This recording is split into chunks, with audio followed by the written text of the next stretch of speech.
Yes.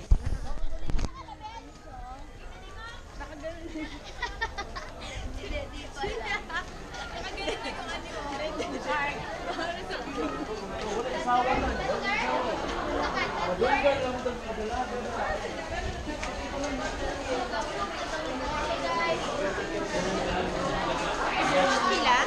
Briefing.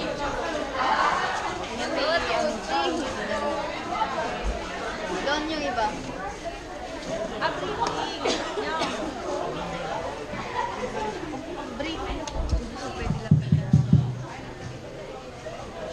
Okay, so good morning everyone. Welcome to Barangay Tanawan, Islub, Cebu. I will be giving you a short orientation regarding the rules and regulations that you must have to follow during the whale shark interaction.